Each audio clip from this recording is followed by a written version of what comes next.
ખેડા જિલ્લાના મહેમદાવાદમાંથી શિક્ષણ વિભાગને લઈને એક ગંભીર વિવાદ સામે આવ્યો છે। સરકારશ્રીના શાળા પ્રવેશોત્સવ કાર્યક્રમમાં ગેરરીતિ થઈ હોવાના ગંભીર આક્ષેપો ઉઠ્યા છે। મહેમદાવાદની સૌજન્ય હાઈસ્કૂલમાં યોજાયેલા પ્રવેશોત્સવ કાર્યક્રમમાં વિદ્યાર્થીઓની હાજરી અંગે પ્રશ્નો ઊભા થયા છે। મહેમદાવાદ નગરપાલિકાના પ્રમુખ પ્રશાંત પટેલે જિલ્લા શિક્ષણ અધિકારીને લેખિત રજૂઆત કરીને આરોપ લગાવ્યો છે કે કાર્યક્રમમાં હાજર રહેલા મોટાભાગના બાળકો આ શાળાના વિદ્યાર્થીઓ જ નહોતા।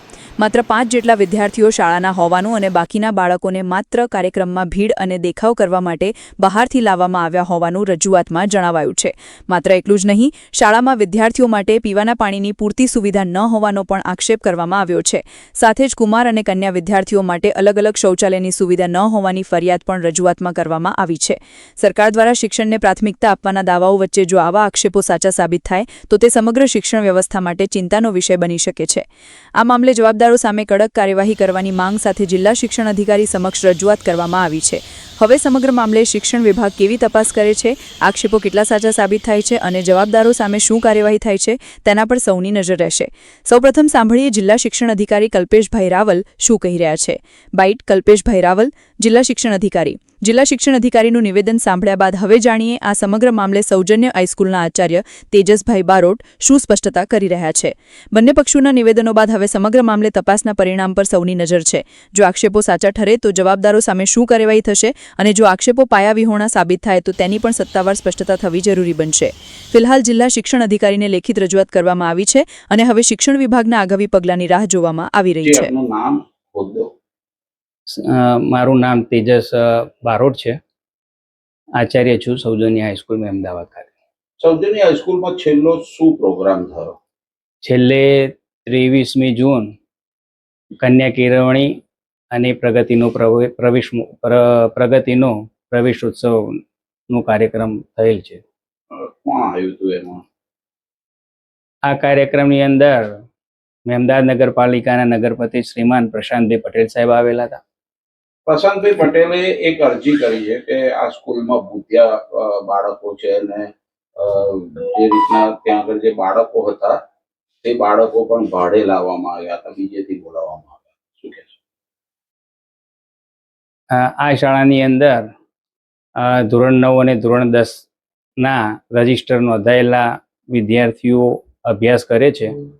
એ સંદર્ભે માનનીય સરકારશ્રીના આદેશ અન્વયે પ્રગતિના પ્રવેશોત્સવની અંદર જે વિદ્યાર્થીઓ ડ્રોપ આઉટ થયેલ છે એ વિદ્યાર્થીઓને મુખ્ય પ્રવાહની અંદર જોડવા માટે અમે તે દિવસે વિદ્યાર્થીઓને અમુક જે શાળા છોડી ગયેલ છે તે વિદ્યાર્થીઓને બોલાવવામાં આવેલા હતા, જેથી કરી અમારો કાર્યક્રમ નિહાળે અને પ્રવેશોત્સવમાં ભાગ લે અને મુખ્ય જે ભણવાથી વંચિત રહી ગયેલા છે તો એ વિદ્યાર્થીઓ ફરી મુખ્ય પ્રવાહમાં જોડાય અને ફરી પ્રવેશ લે, એના કારણે અમે વિદ્યાર્થીઓ પણ હાજર હતા। કેટલા કુમાર અને કેટલી કન્યાઓ?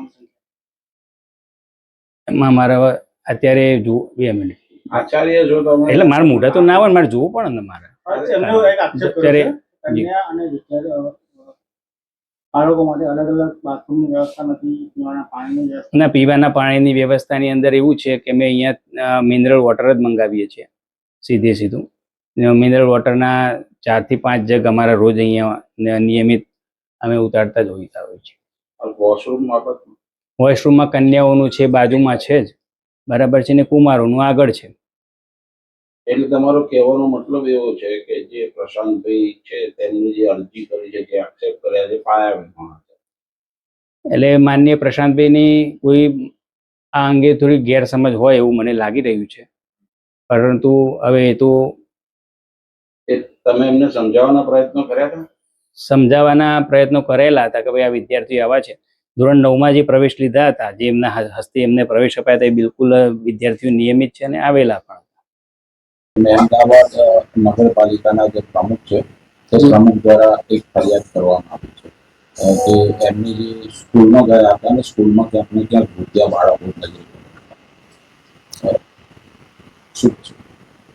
જી, સૌજન્ય હાઈસ્કૂલ મહેમદાવાદની વિગતો ધ્યાને આવેલી છે અને આ અંગેની રજૂઆત પણ મળેલી છે, પરંતુ સૌજન્ય હાઈસ્કૂલ મહેમદાવાદની રજૂઆત પ્રવેશોત્સવમાં ધ્યાને આવેલી વિગતો છે એના આધારે કચેરીને પ્રાપ્ત થયેલી છે. આ વિષય કચેરીના ધ્યાનમાં હતો. આ અંગે બહુ પહેલા 3 તપાસ અધિકારીઓ, 2 ક્લાસ 2 કક્ષાના અધિકારી અને 1 મદદની શિક્ષણ નિરીક્ષક એમ કુલ 3ની તપાસ સમિતિ બનાવી અને એમને તપાસ સોંપવામાં આવેલી હતી. એટલે આ શાળાઓની અનિયમિતતા બાબતની જાણ કચેરીને પહેલા થયેલી હતી. તે અન્વયે જ તપાસ સમિતિની રચના કરીને તપાસ માટે આદેશ આપવામાં આવ્યા હતા. તપાસ સમિતિ તારીખ 29/5/2026ના રોજ તપાસ અહેવાલ રજૂ કરેલો છે. અર્થાત પ્રવેશોત્સવની 1 મહિના પહેલા આ તપાસ અહેવાલ અમને પ્રાપ્ત થયેલો છે અને શાળાને નોટિસ પણ આપવામાં આવેલી છે. મૂળ વિષય જે છે વિદ્યાર્થીઓ નોંધાયા છે એની સામે શાળામાં વર્ગમાં ભૌતિક હાજરી ખૂબ ઓછા પ્રમાણમાં જોવા મળેલી છે. આ અંગે તપાસ અધિકારીની તપાસ સમિતિ જે છે એમણે વારંવાર લગભગ 10, 15, 20 જેટલી મુલાકાતો લીધી છે અને એમના જે ઓબ્ઝર્વેશન છે, કેટલા નોંધાયેલા વિદ્યાર્થી છે ધોરણ વાઇઝ, કેટલા ભૌતિક રીતે વર્ગમાં વિદ્યાર્થીઓ જોવા મળેલા છે, આ તમામ બાબતોનો વિગતે તપાસ અહેવાલ રજૂ કરવામાં આવ્યો છે અને આ સંપૂર્ણ તપાસ અહેવાલને ધ્યાને લઈ તમામ મુદ્દાને આવરી અને એક શોકોઝ નોટિસ આપી અને શાળાને પોતાના બચાવ પક્ષે રજૂ કરવાની તક આપવામાં આવેલી છે. આગળ શું થઈ શકે? જી, આમાં કુદરતી ન્યાયના સિદ્ધાંત પ્રમાણે જ્યારે કોઈ પણ સંસ્થા વિરુદ્ધ શિક્ષાત્મક કાર્યવાહી કરવાની હોય તો એમને બચાવ પક્ષે જે પણ કઈ વિગતો રજૂ કરવાની હોય આધાર પુરાવા સહ એની એમને તાકીદ કરવામાં આવી છે, તક આપવામાં આવેલી છે. હવે આધાર પુરાવામાં શું રજૂઆત કરે છે એના ધ્યાને લઈ અને એમની જે ક્ષતિઓ જેટલી પુરવાર થશે એ મુજબ એમની 25% ગ્રાન્ટ કાપથી લઈ 100% ગ્રાન્ટ કાપ સુધી, અને જો વધારે પ્રમાણમાં આવે તો શાળાની માન્યતા પણ રદ થઈ શકે છે.